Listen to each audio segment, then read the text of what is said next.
Olá, sejam muito bem-vindos ao podcast Negócio Delas. Meu nome é Lívia, host do podcast. E hoje no episódio... Você sabe que episódio é esse? 13? Acho que... Tá. Episódio 13 ou 14, estamos recebendo Luana Marque, nutricionista, copyright na área de nutrição, criadora de conteúdos e criadora de receitas saudáveis. E também mãe, full time. Não podemos esquecer disso. Não pode esquecer da função mais sobrecarregante agora nesse momento. Porque é difícil. Primeiro eu quero agradecer por estar aqui, né, Lívia? Você sabe o quanto eu admiro o seu trabalho como profissional, o quanto eu amo seus produtos. Obrigada. E pra mim é muito... É um prazer estar aqui conversando com você hoje e falando um pouquinho mais sobre a minha história de Austrália, de profissão e de tudo mais. Obrigada a você por aceitar o nosso convite. Fico muito lisonjeada de te receber aqui. Eu também admiro muito seu trabalho, obrigada. Você sabe disso. Então vamos lá, vamos começar do começo, né? Como é que você veio parar aqui na Austrália? Acho que essa é uma história que vai ficar longa se a gente começar. Mas é que é de todo mundo, né? Mas eu sempre tive vontade de fazer intercâmbio. E eu até tinha feito uns anos antes pro Canadá, por um mês. E só que tava aquela coisa de trabalho, faculdade e meio que, né, acho que não vai rolar mais. Só que aconteceu uma coisa meio pesada no Brasil de o Lucas, a gente acabou tendo um assalto, o Lucas, meu marido, né? Olha. E foi baleado. Sério? Eu não sabia disso. Acho que eu nunca contei essa história, né? É que, na verdade, as pessoas falam que... Eu sou muito reservada com as minhas histórias. Então, Sim. as pessoas falam que eu deveria escrever um livro, porque realmente... Deveria mesmo? Tem bastante coisa quando vai... Mas ele... Tentaram entrar no consultório da minha mãe, na época, né? E a gente tava lá. E o cara tava armado, ele tentou atirar no meu irmão, acabou falhando, escorregou, caiu e acertou Meu Deus. o tiro na perna do Lucas. E o Lucas, você sabe, faz esporte, sempre jogou futebol. Na época teve que ficar 3 meses sem andar, porque trincou o fêmur e tudo mais. E voltando na recuperação, ele já não se sentia seguro. Ele passou por uma fase onde ele tava meio que, né, não tava seguro ali. Os dois estavam num momento da vida onde eu tava me formando em Direito. Nossa, você fez Direito. Eu fiz Direito, me formei em Direito, mas também outra parte que eu comecei, quando eu comecei no primeiro ano de Direito, na verdade, nos primeiros dias eu voltei pra casa e falei... Eu nunca vou trabalhar com isso. Não é pra mim, porque a minha vontade sempre era de salvar o mundo. E nas primeiras semanas de direito eu já percebi que eu não ia salvar ninguém com direito. Na verdade, a maioria das vezes você acaba ajudando quem tem dinheiro, né? Sim. Então eu já sabia que não era pra mim, porque eu não conseguiria... Eu falava, não consigo mentir, eu não sei mentir e não vai servir. E mesmo assim você terminou a faculdade? Mesmo assim eu terminei, porque eu sou daquelas que... Começa agora eu tô e termina. aprendendo a ser mais flexível, mas comecei e tinha que terminar. Então eu fiz, eu tinha acabado de me formar, tava fazendo estágio na área, eu fazia parte de contratos, que foi a única parte assim onde eu me identifiquei mais em escrever em contratos. Mas eu sabia que não era aquilo e que eu não tinha me encontrado. Mas também aquela coisa, né? Pra onde eu vou? Depois de 5 anos de direito... E o Lucas também tinha acabado de trocar de emprego, né, dentro de toda essa parte da recuperação dele. E só que ele não estava feliz, ele estava tendo que viajar muito no Brasil. E toda essa parte da insegurança estava pesando muito para ele. E um belo dia, a gente... na verdade, há 10 anos atrás, porque esse ano faz 10 anos, era mais ou menos maio, a gente falou assim, não... vamos então fazer um intercâmbio, vamos vender o que a gente tem e ficar 6 meses, daí a gente decide, né? O inglês vai ser bom pra todo mundo, eles trabalham na parte de comércio exterior, então, né, o inglês ia ser excelente. E decidimos, sem comunicar pra família, vamos sair vendendo as coisas, vamos fechar um intercâmbio. Ele tinha um carro novo, seminovo na época. Foi bem na época também que teve a queda do valor do seminovo. A gente acabou perdendo um monte de dinheiro, porque desvalorizou muito o carro pra vender. Mas assim, era maio, a gente fechou, agosto, a gente chegou na Austrália. Então, foi super rápido, foi uma decisão quase que impulsivo, assim. Foi, não, foi bem impossível, na verdade, porque a gente chegou aqui com $500 na mão. Eita. E $500 a gente sabe que... Não dá nem pra pagar o aluguel, praticamente. Época, porque quando a gente, agora, hoje em dia, a gente tem rede social, então, né, tem as comunidades, dá pra entender valor de aluguel e tudo mais. Na época, ele tinha um ex-colega de faculdade aqui, só que ele era solteiro, dividia a casa, né, com um monte de gente... E ele falou assim, o aluguel, que na época a gente começou a pagar assim num quarto, acho que era $230 a semana, né? Ele falou assim, são $230 a semana e eu consigo arrumar uma casa pra vocês antes de vocês virem, fica tranquilo. A única pessoa que a gente tinha de parâmetro até pra perguntar o que a gente leva, o que não leva era ele. Precisa de roupa, precisa de, né? Não faz frio. A gente veio com aquela ideia de que é igual o Brasil, chega aqui no meio do inverno, sem frio roupa. Do caramba. E a hora que a gente chegou aqui, que a gente chegou na casa, a gente não sabia que tinha que pagar bonde nem nada. $500, né? Não dava para as 4 semanas de aluguel ir pra bonde nem pensar. Daí a gente acabou tendo que emprestar dinheiro dele para as primeiras semanas. E no Brasil a gente tinha feito um empréstimo para conseguir pagar tudo, porque né, com a desvalorização do carro e tudo mais, a gente acabou não tendo dinheiro suficiente para pagar. Então eu sei que na hora que a gente chegou, as casas, assim, aquela bagunça, aquela sujeira, não tinha nada. Vocês já moravam juntos no Brasil? Não, a gente não morava junto. Então foi também o primeiro aprendizado, né? De começar a morar junto, mas... E ainda dividindo casa com um monte de gente, bagunça. E no meio da city, então era assim, nossa, foi um contraste. Eu sei que nos primeiros 2 semanas, assim...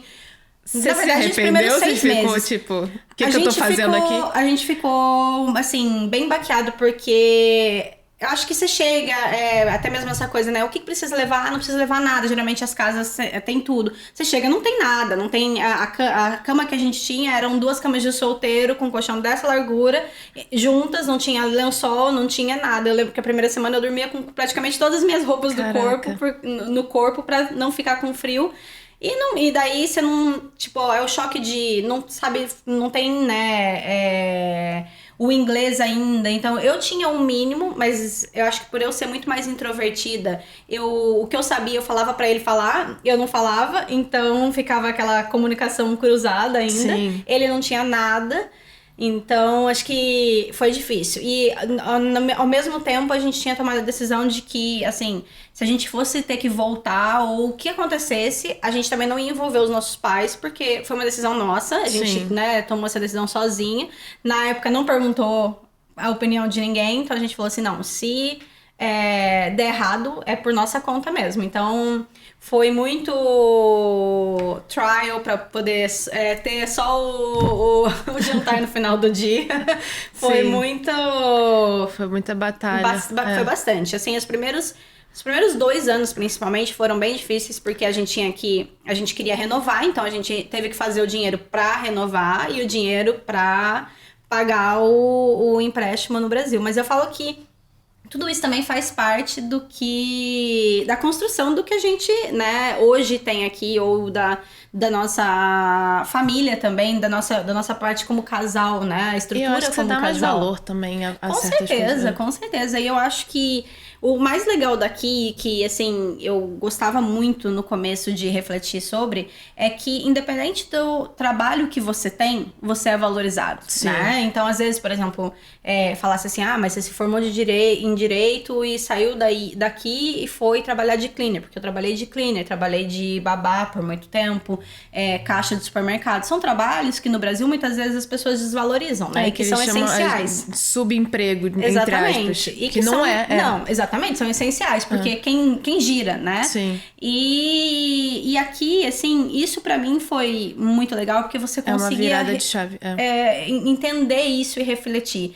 Então, não foi uma parte difícil. Eu sei que muita gente sofre com isso de, né, ter que trabalhar e fazer esse tipo de coisa, mas como eu comecei a trabalhar muito cedo, eu também desde os meus 17 já trabalhava pra faculdade, eu vendia Avon, trufa, as coisas pra poder pagar, então pra ajudar. Então, já era uma coisa que, assim, essa coisa de ter que correr atrás e fazer acontecer, já sempre esteve dentro do meu crescimento, de como a minha mãe também, né, te criou. Criou. mas eu acho que, de certa forma, tudo que você aprende aqui, os contatos, as amizades, as coisas que você faz desde o começo, né, te levam até onde hoje a gente tá. Então, isso é muito bom também, eu acho. Você demorou pra arranjar emprego? Eu demorei 3 meses a primeira vez que eu vim aqui. Eu acho que foi mais difícil. Eu lembro que o Lucas conseguiu antes, até mesmo porque eu acho que o trabalho mais pesado, né, acabam não dando preferência pra mulher, então ele começou como kitchen hand, acho que na segunda semana. Eu lembro que eu comecei no primeiro mês, mas foi muito engraçado porque meus primeiros 2 trabalhos foram de nanny. Eu ia metade da semana em uma casa e metade na outra. Na primeira casa, eu não menti, eu coloquei, né, que a minha experiência com crianças no Brasil era de primo, amigo e nunca tinha sido babá. Não era profissional, Coloquei minha formação, coloquei os lugares que eu trabalhei. E na entrevista, né, ela me perguntou porque se eu tinha police check, na época eu não tinha, né, nunca tinha feito, se eu tinha referência aqui, eu falei assim, olha, eu não tenho referência, a única coisa que eu posso te dizer é da minha índole, da minha vontade de aprender, da minha necessidade de trabalhar e é isso. E ela acabou me dando um emprego. Que legal. E assim, eu não tinha muito inglês, então era aquela coisa de, né, tentar se comunicar com... não tinha... o smartphone também, quando a gente chegou, a gente não tinha, então era o dicionário, coisas assim.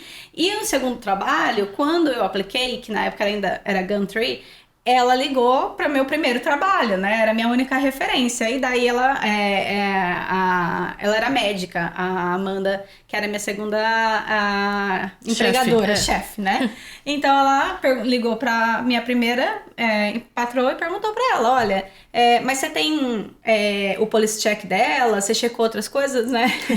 E a outra chegou e falou assim para mim, na verdade, depois que ela conversou comigo, eu até me senti meio mal, porque eu te coloquei para cuidar das minhas 2 filhas, mas eu nunca, né, fui mais a fundo. Realmente a gente não sabe nada de você, né? Eu falei assim, não, mas infelizmente acho que a única coisa que eu posso dar no começo é minha palavra. E eu trabalhei uns 2 anos quase com as 2 famílias, até eu começar depois no café que eu trabalhei no café e no supermercado que eram do mesmo dono, e conciliava assim, era tipo 14 horas de trabalho às vezes, porque era de manhã nanny e à tarde no supermercado ou vice-versa, para poder juntar o dinheiro. E como que a nutrição entrou na sua vida? A nutrição, ela sempre esteve na minha vida, acho que na verdade não a nutrição, mas Você sempre foi saudável? Sempre fui, eu acho que por criação. Tá. A gente cresceu numa casa onde, assim, nada era proibido, mas os meus avós tinham fazenda e a gente, né, tinha muito contato com a natureza, com essa coisa de plantar, a gente adorava participar disso. A minha mãe nunca deu refrigerante, essas coisas em casa. Eu e meu irmão eram aquelas crianças que chegavam na casa dos outros, se alguém fosse oferecer uma bolacha ou alguma coisa assim, biscoito, né, porque tem... Sim, biscoito isso no Rio. A gente queria um prato de arroz e feijão, ou como a gente morava em Minas, polenta, né, a gente falava angu com couve, era esse tipo de coisa que a gente gostava. Você morava em Minas? Eu cresci... achei que você era paulista. Eu sou do interior de São Paulo, mas eu fiquei até os 10, 11 anos no interior de Minas Gerais, perto de onde meus avós tinham fazenda. Então isso sempre foi, assim, uma coisa que tava comigo, mas e a minha mãe também, assim, quando a gente ficava doente, ela nunca deu remédio, era sempre com chás, com coisas, então a gente sempre foi aprendendo isso. A coisa de cozinhar, eu, né, assistia a minha avó, meu pai sempre gostou muito de cozinhar, então eu ia aprendendo com eles. Só que, apesar de comer muito saudável e de não gostar, né, por exemplo, às vezes quando a gente ia com a família, as tias levavam em coisas de fast food, a gente nunca se interessou muito por essas coisas. Eu tive uma infância onde eu tinha alguns problemas de saúde, como constipação, eu tinha bastante breakout na pele, em volta do corpo ficar em carne viva. Caramba. Eu reclamava muito de dores nos ossos. E isso tudo, como a minha mãe tinha sintomas parecidos, ela sempre achou assim, ou é de crescimento, ou é porque eu também tenho. Ou é genética. Ou é genética. Eu sempre senti, é normal. Então, eu desde bebê tinha um problema bem sério de constipação. E às vezes vezes até quando eu comecei a ficar mais adolescente, que a parte estética me incomodava, né? Porque essa parte aqui era sempre aberta em carne viva. Eu levava no médico, o médico falava que podia ser alguma alergia, mas nunca encontrava uma razão pra isso. E eu fui crescendo com vários sintomas, assim, que me incomodavam, como o bloating, como me sentir cansada, a constipação muito grande. Daí, depois que eu cheguei na adolescência, eu já comecei a menstruar, veio o PCOS, que é o ovário policístico, né? Então, tinham várias coisas ali que acabavam me incomodando. A imunidade, que todas as vezes daí, quando menstruava, caía a imunidade, ficava doente. Só que ninguém, mesmo quando buscava por ajuda, sabia diagnosticar ou sabia dizer o que era. Só que dentro dessa coisa de sempre gostar da nutrição, já no Brasil eu fiz alguns cursos, e logo que eu cheguei aqui, que eu decidi, né? Eu vim no visto do Lucas, então ele tinha que fazer a parte do estudo por obrigação, né? Pelo visto. Eu decidi que eu ia fazer coisas por mim, que eu ia estudar. Eu comecei a fazer já alguns cursos de nutrição, nunca pensando em trabalhar na área, mas sim porque era uma paixão minha, então eu pensava, eu vou absorver conteúdo. Eu gosto muito dessa coisa de aprender. E nesse meio tempo, quando eu vim pra cá, eu comecei a mudar algumas coisas na alimentação, na verdade, retirar coisas que eu nunca gostei ou que eu já evitava comer no Brasil, porque eu sentia que me fazia mal. Então, vamos dizer, eu venho de uma família italiana. Então, todos os finais de semana tinha o macarrão. E pra mim, era o terror. Todo domingo, a hora que falava pra mim que eu tinha que comer o macarrão, né? Que era a opção ali. Eu, às vezes, comia o arroz, alguma coisa. Porque o macarrão, nunca gostei do macarrão. E não era porque, assim, o sabor do macarrão. Porque eu sabia que eu me sentia muito mal depois do macarrão. Caramba. Ou, depois, quando eu fui crescendo, né? Até o Lucas, quando a gente se conheceu, falava muito disso. Eu acabava não tomando café da manhã. Porque, pra mim, o café da manhã não era que eu não tinha fome, mas era que eu sentia muito mal depois de tomar o café da manhã. O café da manhã do Brasil é pão. Exatamente. Eu não conseguia entender o sentir mal, mas eu sentia, às vezes, o final de semana, que você saía com os amigos, ia comer um hambúrguer, uma pizza, alguma coisa. Eu passava a semana me sentindo muito mal. Eu via todos os sintomas que eu sempre reclamava, sempre assim, se agravando quando isso acontecia. E aqui, quando a gente começou a morar sozinho, o pão, o macarrão, coisas que eu sentia que me fazia mal, deixaram de existir. E daí, acho que quando a gente fez 6 meses de Austrália, a gente voltou pra visitar o Brasil, porque a gente tinha, né, aquela coisa da passagem na época, não sei se você comprou as duas. Se comprar a passagem de volta, você aproveita a passagem de volta. Isso, daí eu não perdi a passagem, fui... e lá eu comi, acho que uma coisa que eu comi foi bolinho de chuva, que eu adorava, que a minha avó fazia o bolinho de chuva pra gente. Nossa, eu adoro e algumas coisas, claro, porque daí no Brasil de novo, né, tem muita coisa com o trigo, o pão, o macarrão. E eu voltei muito doente de novo. Acabei pegando uma sinusite muito forte, que eu acabei indo no dentista, porque eu achava que era dente, doía demais.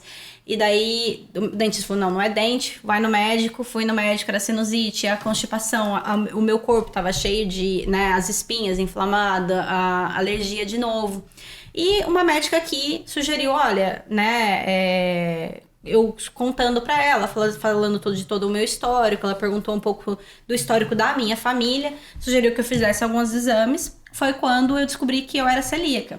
Caramba. Então, na minha descoberta de ser celíaca, foi onde também teve essa virada de chave, porque eu quis aprender ainda mais sobre nutrição. Sim. Eu quis aprender ainda mais porque, juntando todas as informações, a minha avó, por exemplo, teve câncer de intestino. Eu sempre ouvia minha mãe reclamar dos mesmos sintomas. Então, assim, eu via que era uma coisa que, pra mim, eu queria aprender e entender, até porque, né? Sim. Eu passava por isso. Então, pra cuidar de mim, eu comecei a estudar mais e mais. E quando eu vi, eu já tinha certificação suficiente para poder trabalhar sozinha, mas ainda, né, não tinha essa intenção de trabalhar.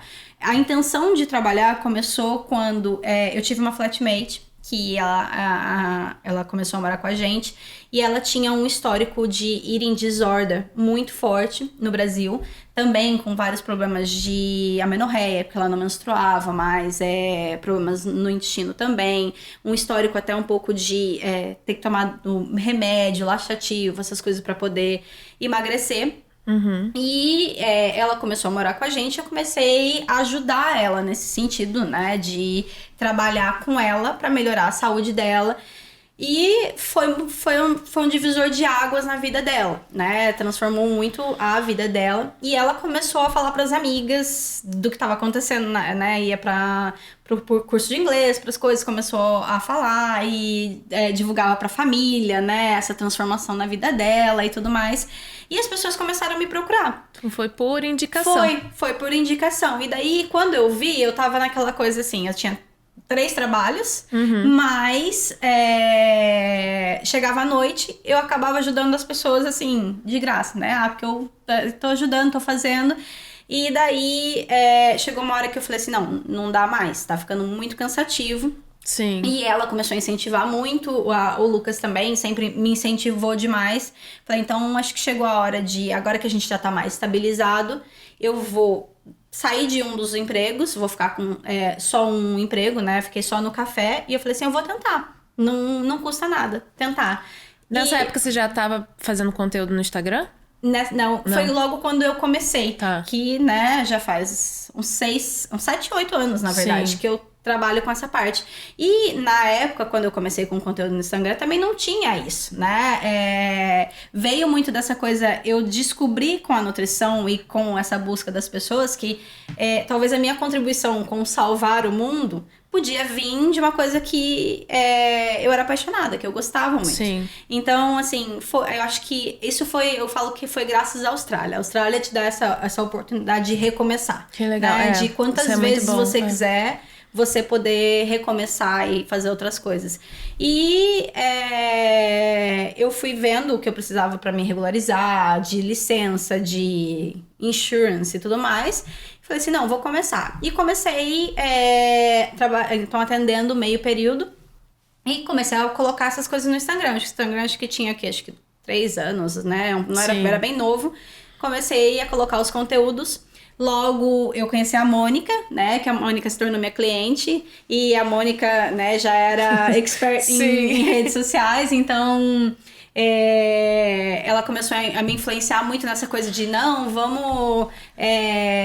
você deveria colocar mais, o seu conteúdo é muito diferente. Porque naquela época não tinha o conteúdo informativo. Não. Ainda não existia, era muito novo. Era muito lifestyle, muito... Sim, era só aquela foto do dia mesmo, né? Aquela coisa que a gente postava com a família. Então, o conteúdo informativo era muito recente. E eu trabalhando também, né, a parte disso, trabalhando com clientes, as clientes me falavam muito assim, eu adoro o que você me passa, porque eu nunca quis, você já trabalhou, né, a gente já fez, nunca quis passar só uma dieta, sempre quis ensinar, mas por que você tá fazendo isso? Qual a importância disso pro seu corpo? E o conteúdo fazia parte disso, além do trabalho individual com cada cliente. E daí as pessoas começaram também a falar muito assim, mas eu gostaria tanto de ver as receitas que você posta, de ter a possibilidade de comer ou de, né, ter alguém que fizesse por mim, porque a vida aqui é muito corrida, é muito difícil de fazer. Foi quando eu decidi dar um próximo passo, eu comecei a vender as refeições também. Eu lembro disso. Então eu criei um business de marmitinhas saudáveis, funcionais, né? Mais os snacks, os pães, essas coisas. E comecei a fazer. E daí chegou uma hora, claro, né? Que os clientes pediam, muita gente, não é o boca a boca também, era uma coisa que ainda não existiam opções. Tinha... aqui na Austrália, na época, tinha 2 marcas grandes e era isso. Sim, foi bem inovador, assim. Sim, e daí eu comecei a fazer pra vender. Então, foi quando não, peraí, agora eu preciso realmente abandonar os meus empregos informais. Sim. E eu preciso, né? Então, eu acabei alugando uma sala pra poder atender, porque no começo eu atendia de casa. E comecei a fazer as comidas. Mas as comidas cresceu de um jeito... Você fazia sozinha? Sozinha, no começo eu fazia sozinha. Até que eu aluguei uma cozinha e eu peguei uma menina que também era minha cliente na época pra poder me ajudar. Ela fazia parte de, às vezes, cortar os legumes e tudo mais. E eu fazia... cozinhava, ela me ajudava, né? Na parte do processo de cozinhar. Mas... por trás disso tem todo outro processo, que era criar o menu da semana, porque toda semana eu fazia um menu diferente, colocar no website, que daí na época ainda era aquele Wix, que era, nossa, super difícil. Eu não sou muito tecnológica, então me levava a vida, a parte de fazer encomenda, a parte de daí tá pronto, né? Teve a venda, conferir venda, fazer todo o processo de separar as refeições, cozinhar e entregar. E você ainda atendia cliente e fazia os planos dos clientes? Sim, então geralmente eu fazia assim, eu atendia de segunda a quinta, e daí de sexta a domingo era isso. Sim. E isso ficou mais ou menos uns 2, 3 anos dessa forma, Caramba. onde eu vendia. Só que daí chegou, né, acho que a parte de empreender que faltou a estrutura do empreendedorismo, né? Porque eu comecei a crescer e a fazer, só que quando a gente olha assim, né, foi um trabalho para, sei lá, X funcionários, 15 funcionários, uma pessoa fazendo. E eu olhando para trás, eu tava passando, por exemplo, domingo, eu passava mais de 15 horas dirigindo por Sydney inteiro, porque eu não fazia região, né? Eu peguei, era quem comprasse. Então eu dirigia por Sydney inteiro para poder entregar as refeições. E acabava que não tinha descanso. Então, peraí, eu tô vendendo lifestyle, eu tô vendendo um estilo de vida saudável. Mas você mesmo não tá tendo. Mas eu não tô tendo mais isso, né? Tá ficando muito cansativo. E daí é onde ou você tem dinheiro pra investir e crescer realmente, né? Sim. Ou você tem que analisar, peraí, o que o seu coração tá pedindo. Porque existiam possibilidades, surgiram na época propostas de, eu compro o seu business, mas eu sabia que comprar o meu business, né, e também ia perder a identidade do meu business, né? Uhum. Porque eu também não queria que deixasse de ser aquela coisa da comida caseira e saudável e virasse uma produção em massa que perdesse o controle. Sim. E ao mesmo tempo, quando eu olhei pra trás e analisei, tipo, é lógico, as refeições seriam mais rentáveis, mas no meu coração a vontade sempre foi de ensinar, né? Então é aquela velha história do ditado, é ensinar a pescar ao invés de dar o peixe. Sim. E o cozinhar, apesar de ser uma coisa que eu sabia que facilitava pra muita gente, trazia saúde até mesmo pra quem, né, simplesmente só queria ter alguma coisa mais saudável pra comer no dia a dia, não era aquela coisa do que pra mim era a minha missão, porque eu tava só facilitando, mas eu não tava, né, conseguindo ensinar. Então, quando eu tive que escolher, né, ou eu continuo só cozinhando, ou eu vou continuar com os atendimentos, eu decidi, vou deixar a parte da cozinha e vou ficar com os atendimentos. Daí, na época, eu até fiz... Foi fácil? Não, foi difícil. Porque acho que quando você vê, né, aquela coisa... Que é um filho, baby, né? Você vê crescer. E é engraçado que até hoje, assim, tem gente que me encontra e fala, nossa, mas você não pensa realmente em voltar a cozinhar? Eu nunca encontrei uma comida igual a sua. Ou alguém que não tava aqui na época, mas fala, eu conheço X pessoa, e ela fala que, nossa, já comeu sua comida, é uma delícia. Isso pra mim, né, ainda dá aquela dorzinha. Mas eu acho que o desgaste faz a gente aprender também. Então foi aquela coisa que realmente eu precisava entender que eu tinha que desacelerar. Porque a Austrália, ela é um lugar de oportunidade. Sim. Né? Eu falo que se você abraçar, você consegue. Você tem que ser firme e ir pra frente. Sim. Mas ao mesmo tempo, chega uma hora que você tá aqui já, né? Há 5, 6 anos, você pensa, não, peraí.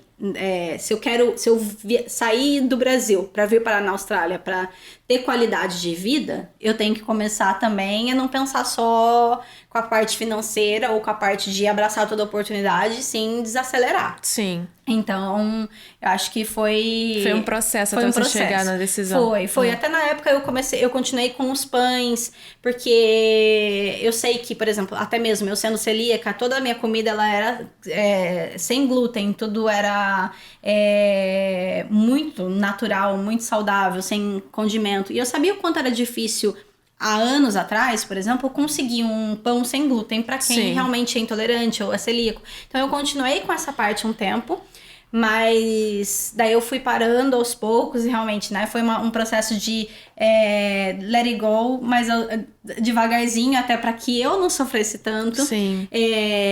Continuei fazendo catering para eventos, para coisas assim. Fiz alguns eventos eu mesma, porque desde o comecinho, né? Eu já fazia alguns. Mas fui deixando para trás aos pouquinhos, porque era um processo que... cozinhar é muito gostoso. Sim. Assim, para mim, é o meu momento de desestresse, de brainstorm, mas ao mesmo tempo, em alta demanda, é muito desgastante. Com certeza. Né? Ainda mais quando você não tem aquela base de chefe ou de quem já, né, é da parte de cozinha, né, que entende um processo grande.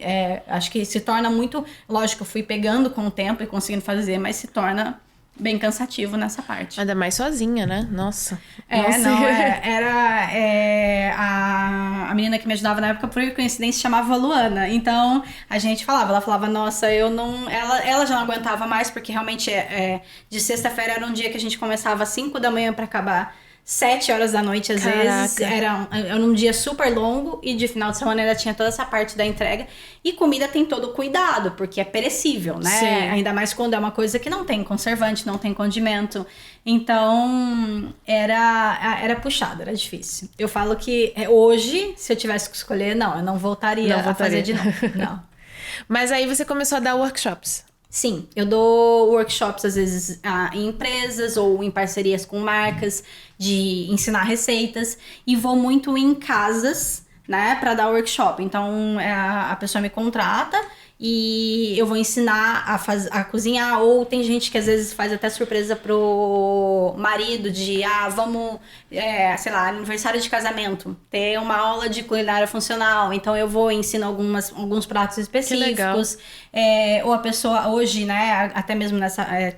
sendo mãe, muita gente acho que vai da identificação, me procura no começo da introdução alimentar, ou né, quando a criança é pequenininha, para ajudar com essa coisa do meal prep para a família toda, ou o que fazer para o bebê na introdução alimentar. Então faço bastante essa parte de workshop em ensinar na culinária funcional, e às vezes até mesmo já teve workshops assim onde um grupo de amigas fecha o workshop para poder aprender sobre um assunto específico em relação à nutrição.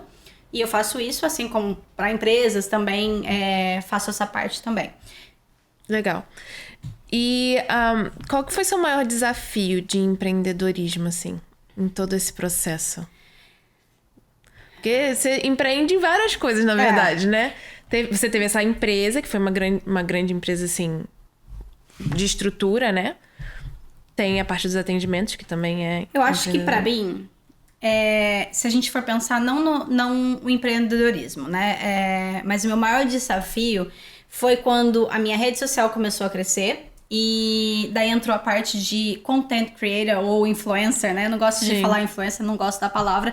Mas quando essa parte começou a desenvolver mais... e tem toda essa coisa, principalmente aqui, porque... durante esse processo teve a transição também, né, do português pro inglês, porque eu decidi que se a Austrália é minha casa, né, eu vou abrir pro público australiano também. Então, quando isso começou a crescer e eu comecei a ganhar visibilidade no mercado australiano, eu acho que pra mim o maior desafio é a parte sociável. A parte de eventos, não a parte onde eu vou ter que fazer workshop e falar. É claro que quando a gente tem que falar inglês é muito difícil. Sim. Principalmente pra quem é muito crítica. Eu sou muito crítica comigo mesmo, então eu me cobro demais de não conseguir fazer, às vezes, no meu nível de qualidade, né? Sim. Porque às vezes as pessoas que estão ali ouvindo, elas não se incomodam com o seu sotaque, com o seu erro ou nada do tipo, mas a parte sociável de ter que ir às vezes em um evento e estar ali como alguém influente. Porque eu sou muito introvertida. Eu gosto muito, se for pra falar sobre nutrição, eu sou apaixonada, eu começo a falar sem parar. Com os meus amigos eu falo sem parar, mas em público, eu sou aquela pessoa tem que fazer o networking ali. Em público, eu sou aquela pessoa que eu prefiro ficar no cantinho ali e não ser não ser notada, né? Às vezes até quando eu era mais nova, muitas vezes passava até o antissocial, né? Sim. Porque eu prefiro ficar ali no meu cantinho. A gente brinca, o meu marido é totalmente diferente, né? Ele é aquela Sim. pessoa que, nossa, ele é igual político, onde ele chega, todo mundo conhece, todo mundo faz amizade. Eu já não, eu prefiro ficar ali... Quietinha. Então acho que pra mim essa é a parte mais desafiadora. Quando essa parte de... quando você veste a camisa, você tem que estar num evento, você tem que fazer o networking e deixar até a vergonha de lado, pra mim é o mais desafiador. Como é que você consegue criar tanto conteúdo, cara? Acho que hoje em dia eu nem crio mais tanto conteúdo. Eu sou muito... Eu tenho os meus momentos. Então, Tá. assim, tem o dia que se eu acordei e a minha cabeça, ela tá sempre funcionando. Eu acredito que é mais ou Sei. menos assim, né? Tá sempre no vapor. Então, tem dias que eu acordo e tem 1000 coisas.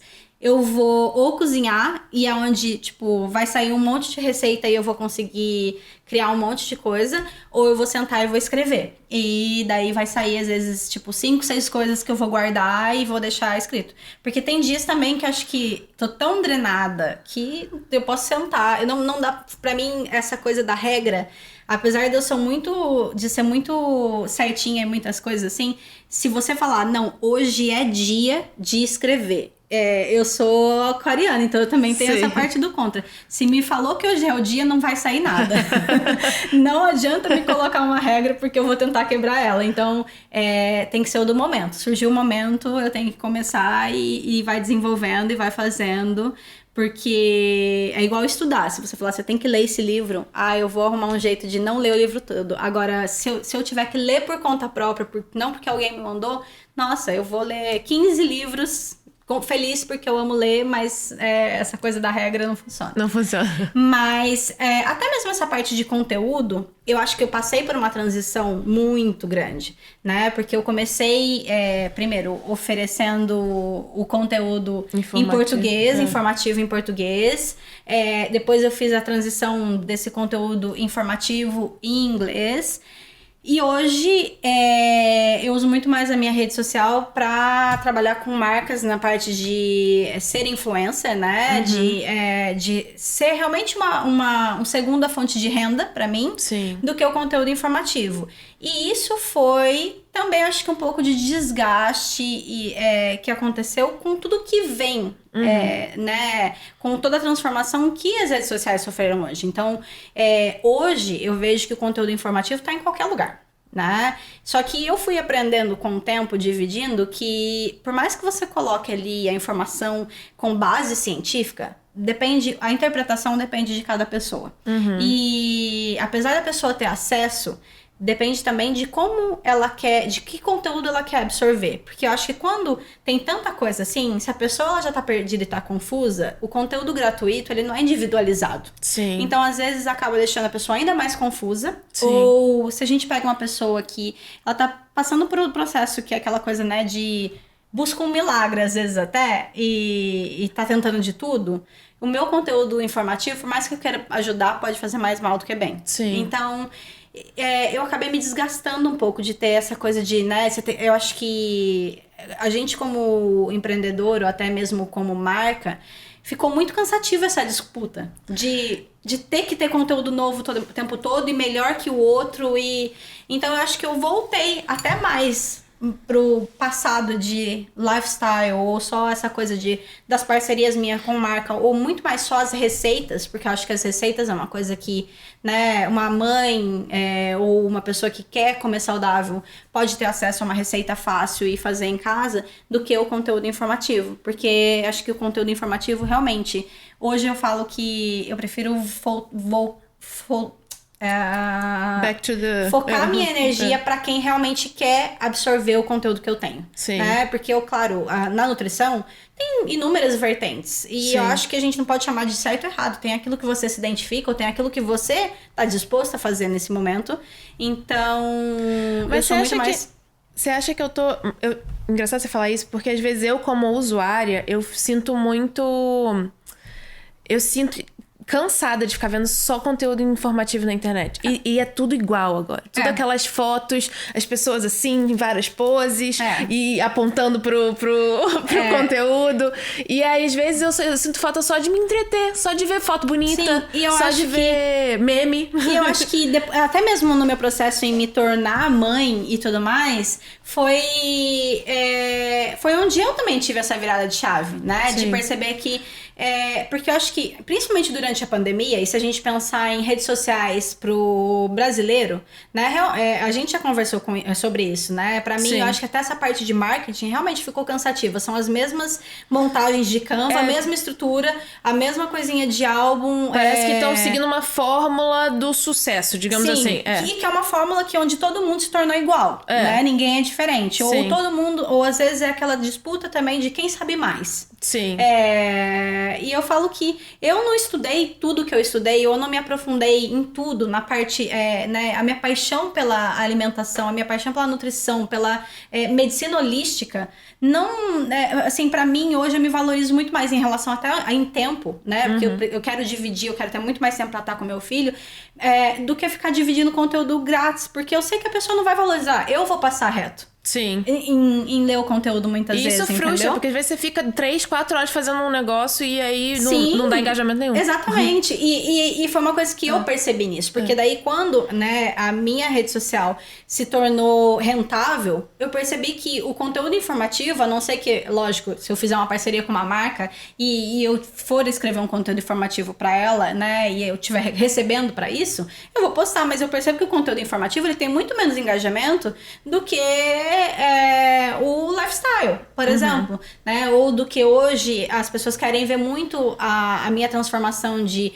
triatleta, corredora, maratonista pra mãe. Então teve essa mudança e as pessoas querem participar disso, as pessoas querem ver muito mais isso do que só o conteúdo informativo. E pra mim, realmente, é cansativo ver as lives o tempo todo. Eu não assisto. Ai, gente, eu nunca assisti uma live, desculpa, gente. Mas eu não assisto. Até mesmo, eu acho que você vai se transformando no empreendedorismo, eu acho que você tem que crescer, você tem que acompanhar, né, mas no momento que eu estou hoje, né, de mãe recente e tudo mais, foi um momento que eu decidi, não, eu vou ter um step back e vou assistir um pouquinho o que tá acontecendo pra realmente, porque pra mim eu ter que fazer a live ou eu ter que fazer o vídeo do Rios dançando pra colocar informação ali para as pessoas verem, porque só dançando elas vão assistir, não sou eu. Eu não sei dançar, eu não gosto de dançar e eu não vou me sentir confortável fazendo aquilo, não vai ser a minha identidade. Então foi onde eu realmente tomei essa decisão. Eu fiz isso por tantos anos, agora deixa quem tá começando, né, fazer e dividir. Eu sei que tem muito conteúdo incrível ali, tem muito profissional, mas ao mesmo tempo, infelizmente, o acesso à informação também tem das pessoas que não têm informação nenhuma. Sim. E que não tem formação, não trabalha com a área, não tem embasamento, e não tem estudo e tá postando ali. Então, o meu conteúdo tem o mesmo valor que a fulana X que tá fazendo uma dieta. Então... Não, e às vezes eu me sinto muito frustrada. Às vezes, por exemplo, um cliente chega pra mim, às vezes eu boto conteúdo no Instagram do Bossa Skin Spa, ou então eu fico muito tempo fazendo conteúdo, ou eu falo, ou eu tô aqui com o cliente explicando tudo, aí ele vai lá no YouTube e ver, mas fulana de tal falou isso desse produto. E eu fico assim, tá, mas fulana de tal é o quê? Quem é ela na fila do pão? Ela não estudou nada, ela é só uma... Desculpa, gente. Mas ela é só uma blogueira, ela não tem autoridade pra dizer se é bom ou não, sabe? Então, assim, só como um review, mas não como indicação. E use esse produto porque esse produto vai mudar a sua pele. Eu não acho que... Eu não sinto isso. E aí, às vezes, eu fico muito frustrada de fazer conteúdo pra internet porque os clientes só acreditam nas influencers. Sim, eu acho que, infelizmente, se a gente pensar em rede social, a gente tá pensando em reach, né? Sim. Como é que alcance. Alcance. Então, eu acho que muitas vezes a gente tem essa disputa por alcance também. Sim. Seu conteúdo pode ser informativo, pode ser um conteúdo verdadeiro, um conteúdo único, mas às vezes o alcance não vai chegar, ou às vezes, de novo, é a interpretação, é aquilo que a pessoa busca no momento, porque eu acho que essa fase imediatista que a gente tá vivendo, né, a pessoa seleciona aquilo que ela quer nesse momento. E pra mim, realmente, eu acho que foi até uma escolha minha de mental health, né, de não ter que estar ali disputando o tempo todo com o conteúdo imediatista, porque Sim. a pessoa, o meu trabalho, ele é muito individualizado, eu quero ver a pessoa como única, eu quero trabalhar, quando a pessoa me busca, né, eu falo reeducação alimentar, não é só uma reeducação alimentar, eu quero entender todos os problemas de saúde da pessoa, eu quero entender a dificuldade da pessoa, eu quero entender o histórico de dieta, se ela já fez ou não. Eu quero entender como tá a parte de mental health dela, como tá o relacionamento dela com a alimentação. Pra mim, é todo esse trabalho. Então, eu ficar colocando um conteúdo que é em massa, de certa forma, ele perde o seu valor. Porque, né, você vai absorver ali, mas o quanto ele realmente vai funcionar pra você se a gente não analisar você como um todo. Então, foi onde eu fui cansando disso. Eu acho que até mesmo da disputa hoje como profissional, a gente tem, né, um leque gigante de profissionais. Se a gente pensar que trabalham de formas diferentes ou que, né, têm vertentes diferentes. E hoje eu prefiro muito mais trabalhar com aquele cliente que ele se identifica com o meu trabalho, que ele realmente sabe, né? Porque quem já me procurou ou quem já trabalhou comigo sabe. Se você me procurar e falar assim, não, eu quero fazer coisa X, você faz. Infelizmente, eu quero uma dieta do suco, eu não quero outra coisa, eu quero que você me passe suco. Eu não vou fazer. Eu acho Sim. que a decisão, quando eu decidi, eu vou largar todos os meus outros trabalhos, eu vou trabalhar com nutrição. A primeira coisa que eu tive que colocar na minha cabeça foi o dinheiro, ele não vai poder ser o primeiro plano. Porque a gente sabe que aqui a gente ganha muito bem por hora trabalhando para terceiros. Então, eu ganhava muito bem como nene, por exemplo, né? Ou se eu quisesse trabalhar numa empresa, eu ia estar ganhando muito bem. Eu acho que, claro, eu tenho que pagar minhas contas, mas para mim, o trabalho, ele também tinha que ser por amor. Não era, só fazer dinheiro.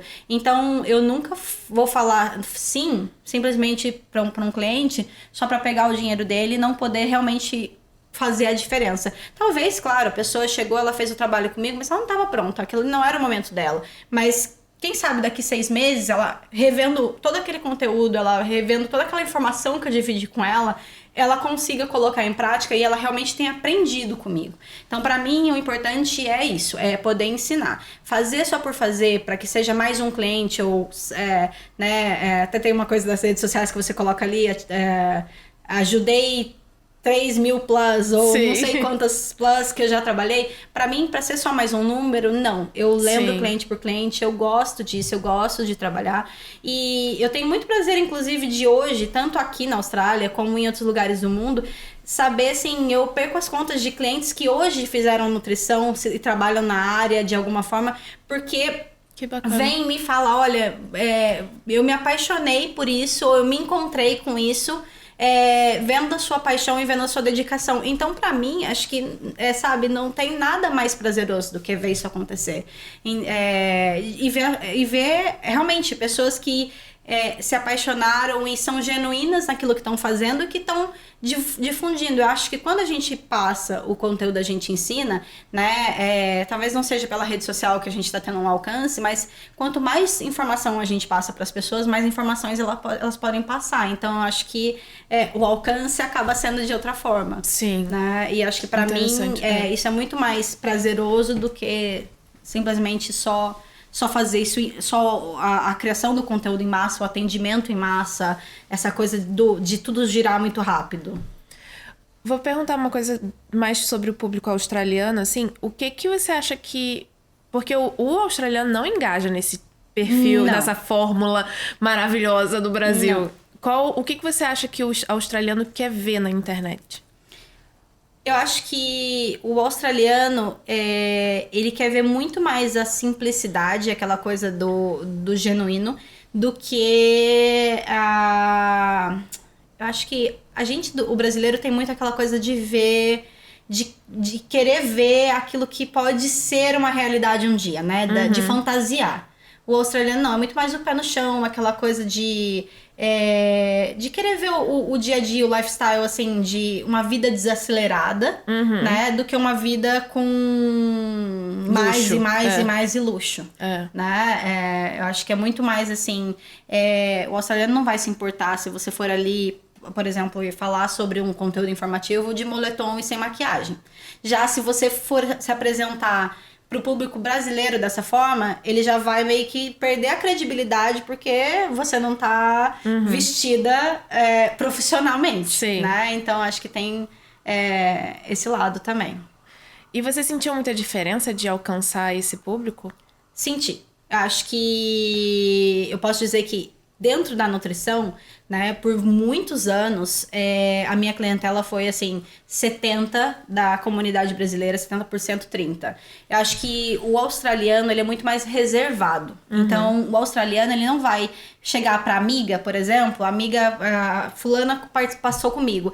Ela não vai chegar no grupo de 5 amigas e divulgar o meu nome, né? Sim. O brasileiro, a gente gosta de divulgar, a gente gosta de falar e vender aquilo que a gente tá fazendo. O australiano é muito mais reservado. Então, assim, o boca a boca é muito mais difícil com o australiano. E entrar na comunidade australiana é difícil porque eles também são muito fechados dentro da comunidade deles, né? Então, você precisa mostrar o seu valor, assim, de estabilidade de trabalho, de estar sempre batendo no martelo ali, tá, né, se fazendo presente para poder conseguir entrar dentro de uma comunidade deles, assim, e realmente conseguir vender.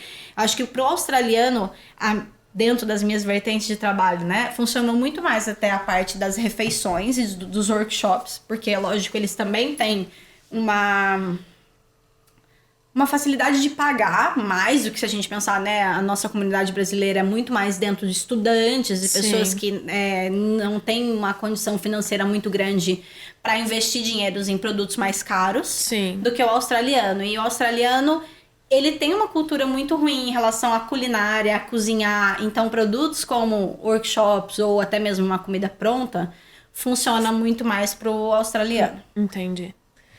E o que mudou na sua vida depois que você virou mãe? Assim, na vida profissional. Muita coisa. Eu acho que... Eu posso dizer que eu tô numa fase de redescoberta, inclusive, né?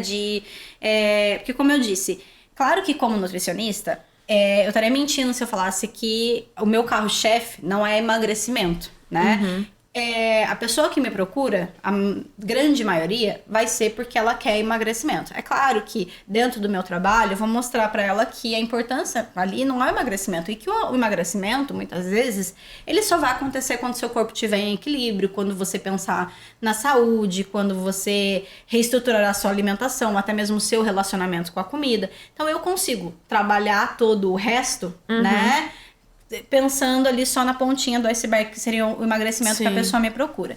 Mas pra mim, eu tenho uma paixão muito grande da parte digestiva, onde eu tenho especialização, então em gut health, até mesmo pelo meu histórico, na parte da saúde da mulher, hormonal, e essa parte com a criança também, eu acho que a parte de família, né, de como fazer a introdução alimentar, os primeiros anos da alimentação, uma coisa fácil para as mães e também que seja inclusivo para todo mundo, né, não seja só aquela coisa voltada para o bebê.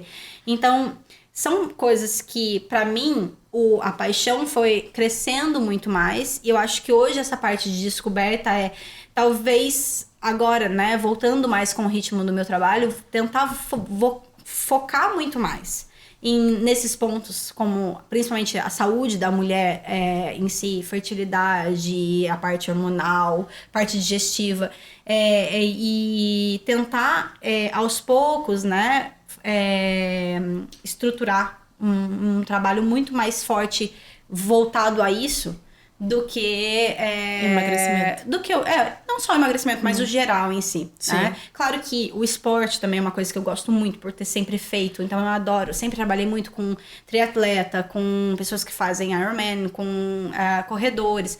Isso é uma coisa que eu gosto muito e eu não pretendo deixar, né? Mas durante o meu processo de licença maternidade, eu fiz especializações mais ainda dentro da saúde da mulher, dessa parte, né, hormonal, profissional e tudo mais.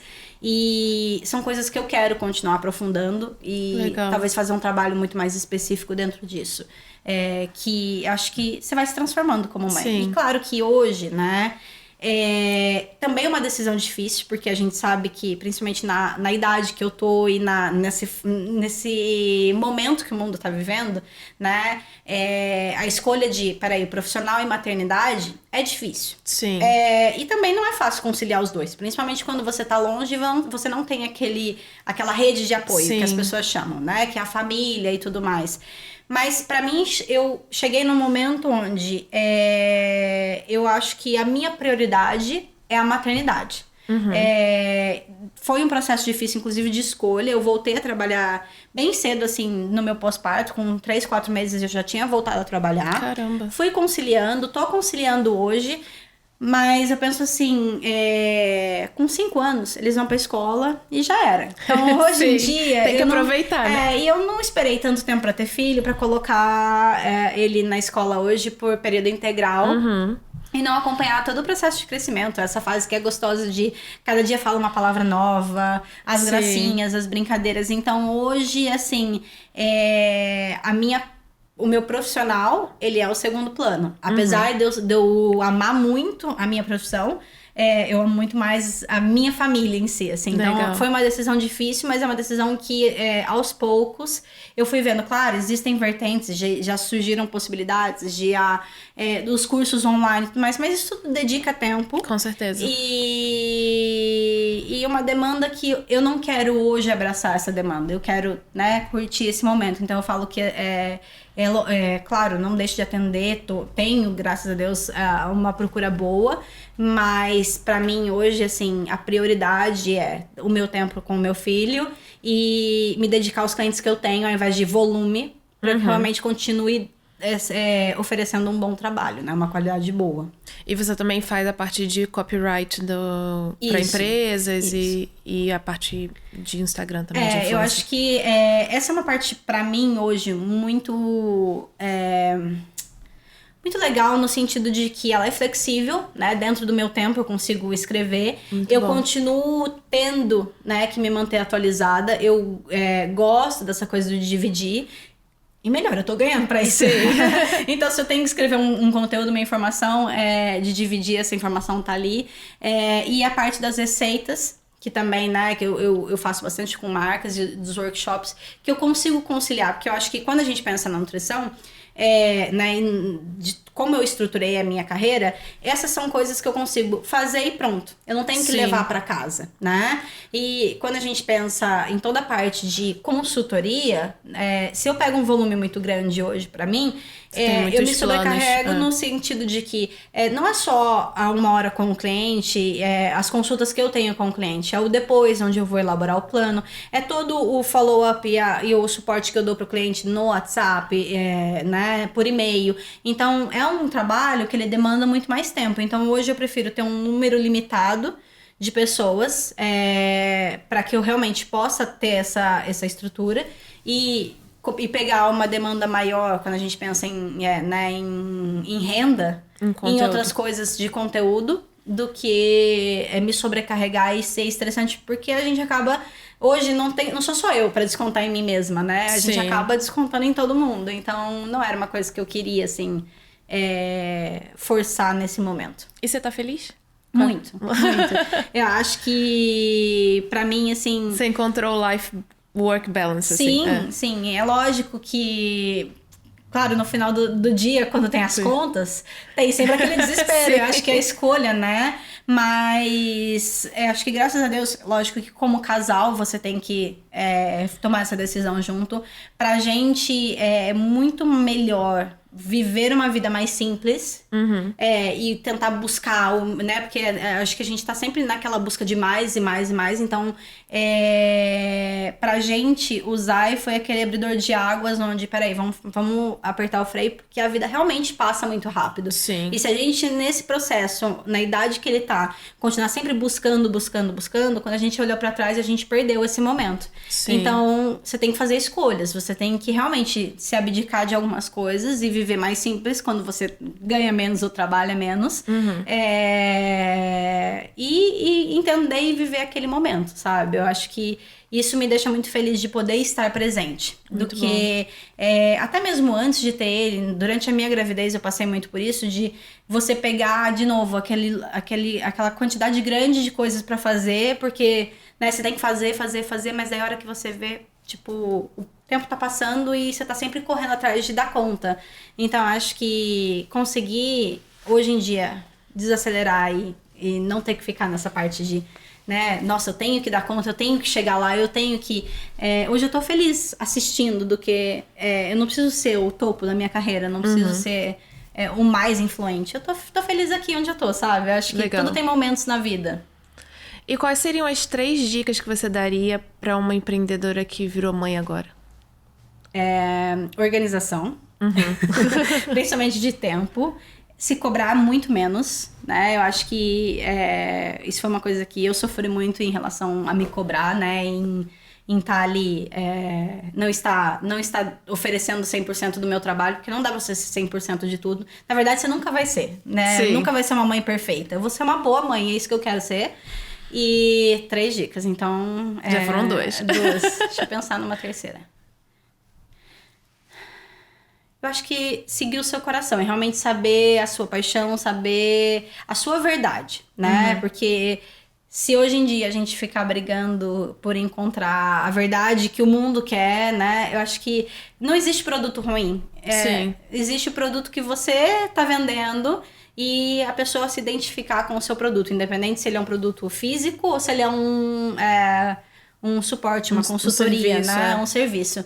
Então, eu acho que é ser verdadeira aquilo que você quer passar e persistir. Legal. Muito bom. Foi um prazer, Lu. Obrigada. Foi muito bom te ouvir um pouquinho mais da sua história. Teve coisas que eu não sabia. Tem várias. Tem várias ainda, Tem porque várias. é difícil fazer tudo em uma hora. Não dá pra falar tudo. Eu preparei um presente aqui. Eu tentei achar algumas coisas que você não tem. Que é difícil, né? difícil. Porque eu sou uma grande consumidora. E também botei algumas coisas que você tem, mas que eu sei que pode estar acabando. Obrigada. Então, um presente pra você. Com certeza vai ser de muito bom uso. Eu sei. E obrigada por ser minha cliente e consumidora. Eu fico muito feliz de você estar gostando de tudo. Serei sempre. E muito obrigada por participar do nosso podcast. Foi muito bom ouvir sua história. Prazer é meu. Não vejo a hora de poder assistir. Já assisto os outros. Adoro assistir e saber um pouquinho das histórias.